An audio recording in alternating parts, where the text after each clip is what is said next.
CM Revanth Reddy మీడియాతో చిట్చాట్ను నిర్వహించారు. రుణమాఫీపై 4 రోజుల్లో మార్గదర్శకాలు విడుదల చేస్తామని అన్నారు. ఆయన పంట రుణమాఫీ రేషన్ కార్డు ప్రమాణికం కాదని స్పష్టం చేశారు.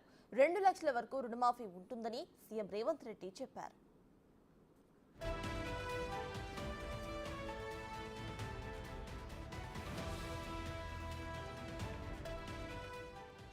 రాష్ట్రంలో విద్యుత్తు కొరత లేదు, పంపిణీలో అంతరాయాలు మాత్రమే ఉన్నాయని అన్నారు సీఎం రేవంత్ రెడ్డి.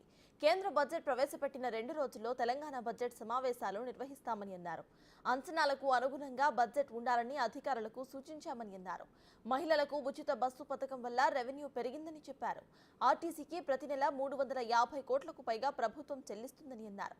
రైతు రుణమాఫీ తరువాత రైతు భరోసాతో పాటు ఇతర పథకాలపై కూడా దృష్టి పెడతామని సీఎం రేవంత్ రెడ్డి వెల్లడించారు.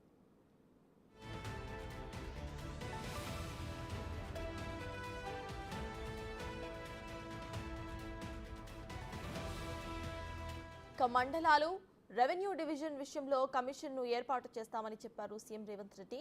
బీసీ కమిషన్ పదవీకాలం ఆగస్టుతో పూర్తవుతుందని, కొత్త వారిని నియమించిన తరువాత కులగణన చేస్తామని తెలిపారు.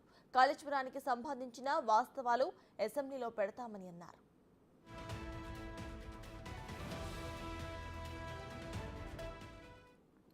రాష్ట్రం 7 లక్షల కోట్ల అప్పుల్లో ఉందని అన్నారు సీఎం రేవంత్ రెడ్డి.